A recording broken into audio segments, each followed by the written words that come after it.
I remember it like it was yesterday, even though it's been years. The memory is seared into my mind, haunting me every night when I close my eyes. It was a cold, foggy evening in late October, and I had just moved into a new house on the outskirts of a small, quiet town. The house was old, with creaky wooden floors and a musty smell that clung to every room. But the price was right, and I thought I could handle a few eerie creaks and groans. The first night was uneventful. I unpacked a few boxes, made a quick dinner, and went to bed early. But around midnight I woke up to a strange sound. It was a faint scratching, like nails on a chalkboard, coming from somewhere in the house. I sat up in bed, straining to listen. The sound seemed to be coming from the walls. My rational mind told me it was just the house settling, but there was something about it that sent chills down my spine.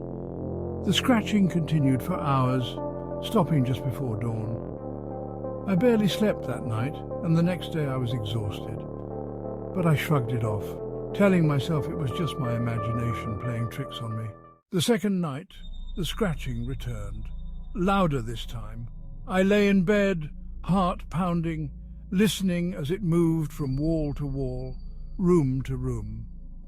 It felt like it was getting closer, like whatever was making the noise was searching for something or someone. By the third night, I was at my wits' end. I decided to confront whatever was causing the noise.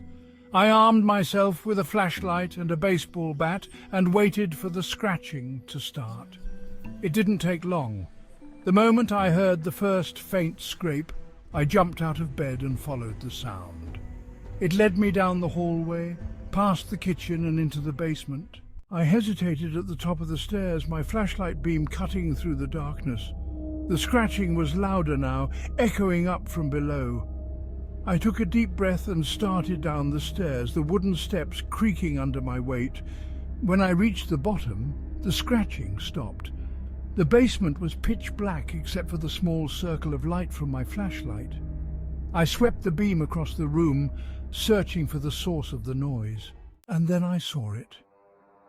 In the far corner of the basement, a large old mirror stood propped against the wall. Its surface was covered in grime and dust, but as I approached, I could see something moving behind the glass. It was faint, almost imperceptible, but it was there, a shadowy figure scratching at the inside of the mirror. I froze, my heart hammering in my chest. The figure's movements were frantic, as if it were trying to escape. I wanted to run, to get as far away from that mirror as possible, but I couldn't move. I was rooted to the spot.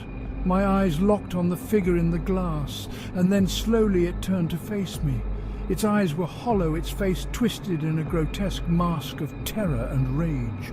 It raised a skeletal hand and pointed directly at me. I felt a cold, suffocating dread wash over me, and in that moment I knew I had to get out of that house. I turned and ran up the stairs, not stopping until I was outside, gasping for breath in the cold night air. I never went back inside. The next day, I packed up and left without looking back. They say the house is still there, abandoned and decaying. And on quiet nights, if you listen closely, you can still hear the scratching echoing through the empty halls. So if you ever find yourself near that old house on the outskirts of town, remember my story, and whatever you do, don't go inside. Oh.